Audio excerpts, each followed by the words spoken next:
Hi folks, Rick here. Welcome to my channel.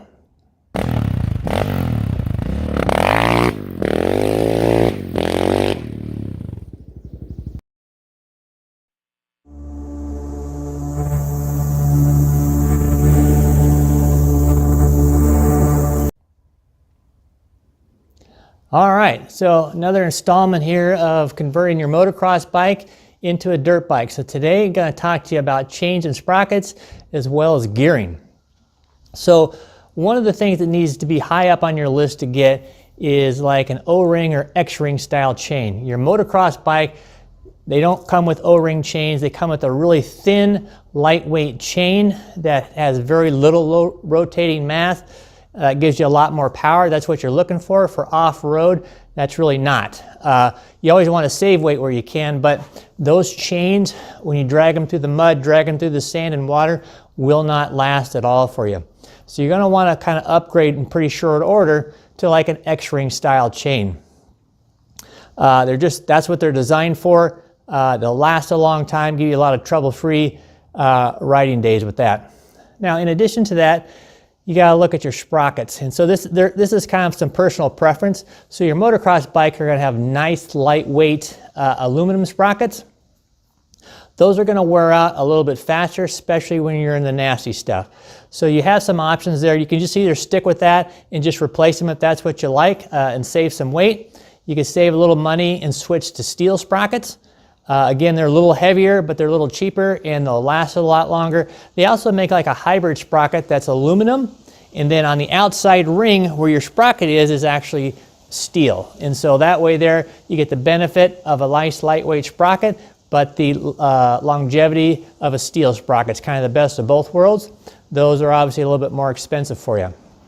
But that's a little bit more personal preference there on your sprocket there. You darn sure want an X-ring chain. The sprockets, you want new sprockets, but the kind you get's a little bit less important. The other thing to think about though is your gearing. And so depending on the bike you get, you may like the gearing, you may not. So when I've rode this one here, this is a 2013 KX450, I found that first gear was way too tall. It goes super fast in first gear, and when you're going through some tight stuff, you're just constantly on the brakes and the clutch the whole time through there, and it's just a lot of extra work I felt. So I wanted to gear the bike down. I thought that would help me.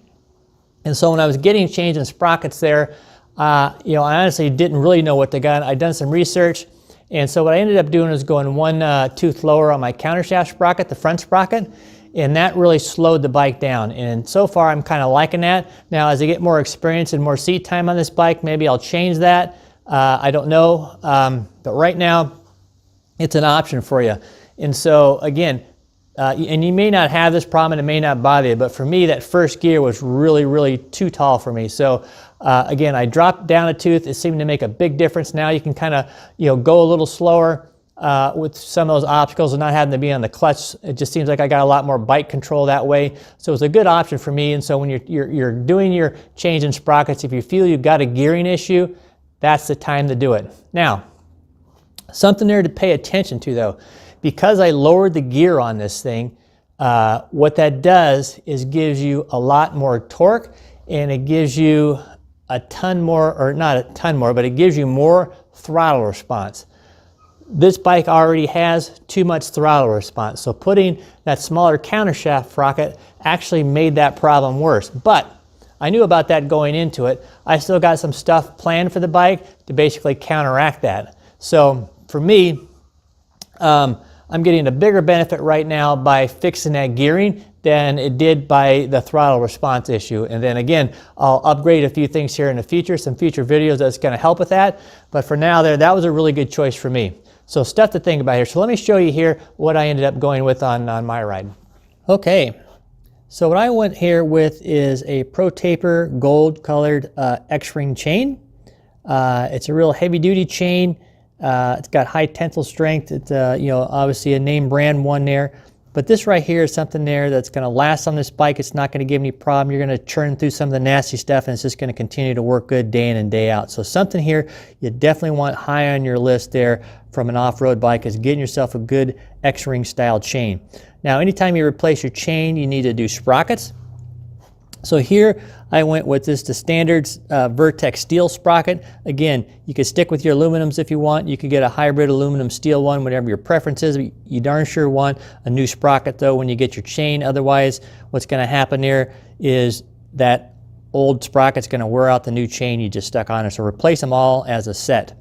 And so on the front here, you really can't see it, but there's it's a regular Vertex steel one there, countershaft sprocket. I did go a tooth less there for my gearing issues, so again, something easier you could do. You could also have changed out the back one. I just went to do the front one there, so I think that's a little easier to go on and off if I decide to swap back.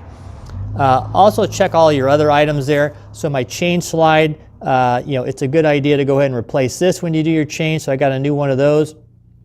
Also, my chain roller, I got one up here on the top you can't see, but both chain rollers need to get replaced, so I went ahead and done that as well. So there you go. I'm getting my bike here closer and closer to be a good off-road bike. So for yourself there, again, don't forget to look into a nice X-ring chain, and yeah, hopefully we'll see you out there.